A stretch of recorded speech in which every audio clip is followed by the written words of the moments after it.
जैसे अब इन्हीं पे मटेरियल लगाना है ना, मैंने इस कॉलम को या इन चारों कॉलम्स को अलग अलग कलर देना है, तो उसमें हम क्या करेंगे, पहले हम ये देखते हैं। कॉलम को पकड़ा, कॉलम को पकड़ने के बाद मटेरियल टैब पे गए, यहाँ जैसे ही न्यू पर क्लिक किया, तो ये जो मटेरियल है ना, जब मैंने इस ऑब्जेक्ट को पकड़ा हुआ था, तो ऑटोमेटिकली ये इसके लिए असाइन होना स्टार्ट हो गया। थोड़ा सा ध्यान से समझना, कॉम्प्लिकेटेड नहीं है लेकिन समझ आनी जरूरी है। जैसे इसको यहाँ पे मैं आप कलर देता हूँ रेड, ठीक है। मैंने ये ऑब्जेक्ट पकड़ा हुआ था, एक नया मटेरियल बनाया था जिसको रेड कलर दिया था। प्रीव्यू में देखेंगे तो इस पे ये रेड आ रहा है। अब ये तो बात हो गई कि रेड तो अपने आप अप्लाई हो गया। अगर मुझे मल्टी कलर करना होता, जैसे इसको आधा नीचे कुछ और आधा ऊपर कुछ और, तो क्या होगा वो समझ लेते हैं। ये होगा, इस कॉलम को पकड़ेंगे, पहले हमें इस पे ना एडिट मोड में जाके लूप कट या कुछ ऐसा करना पड़ेगा जिसमें इसके टुकड़े मुझे अलग मिल सके। कंट्रोल आर किया लूप कट के लिए, बीच से इसको काट के दो टुकड़े कर दिए, हो गया। आ जाते हैं ऑब्जेक्ट मोड में। अब ऑब्जेक्ट मोड में काम करेंगे तो पूरे पे डायरेक्टली मटेरियल लगा सकते हैं। एडिट मोड में काम करेंगे तो पर्टिकुलर सरफेस वगैरह पे भी हम इसमें मटेरियल सिलेक्शन की बात कर सकते हैं। जैसे अब यहाँ पे एक बार ये सिलेक्शन कर्सर बाहर रखते हैं, ये टुकड़ा मैंने सेलेक्ट किया एडिट मोड में, मैं सिर्फ इस हिस्से पे पेंट करना चाहता हूँ किसी कलर का।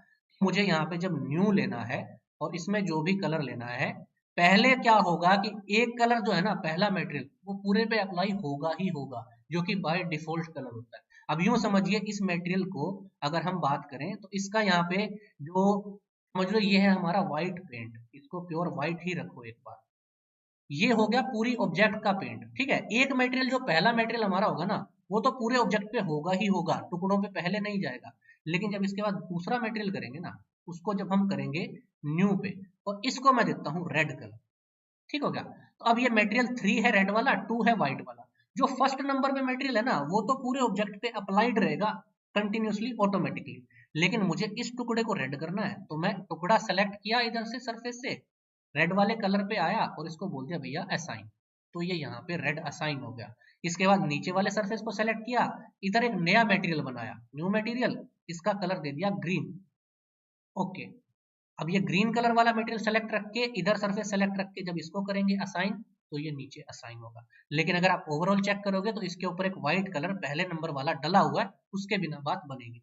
अब मुझे जितने भी कलर बनाने हैं ना, या जितने भी आइटम पे इंडिविजुअली अप्लाई करना है, तो वहां पे मुझे बार बार नया कलर बनाना पड़ेगा, नया मटेरियल बनाना पड़ेगा, और उसको अकॉर्डिंगली जो भी कलर देंगे, जैसा भी देंगे, वो पर्टिकुलर सेलेक्ट करके सरफेस इन दोनों पे दे देते हैं, दोनों पट्टी में ब्लू कलर वाला साइन, इधर ब्लू हो गया, इधर कुछ और करना है, इधर कुछ और करना है। ये हमारा पर्टिकुलर मटेरियल सिलेक्शन की बात हो रही है, किस हिस्से पे हमें कितना मटेरियल देना है, क्या देना है, सबसे पहले ये समझना जरूरी है। क्योंकि जहां भी कहीं आप करोगे ना, अगर मान लो आप इसके पूरे ऑब्जेक्ट मोड में आते, यहाँ पे हम इसको, ये हमारा पूरा रूम ऐसा रहता कि एक रूम रहता, इसको हटा देते हैं।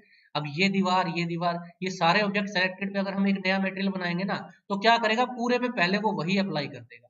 थोड़ा सा कंफ्यूजिंग ये हो जाता है। अब इस पे अगर मान लो ये थोड़ा पिंकिश या मैजेंटा टाइप का कलर कर देते हैं।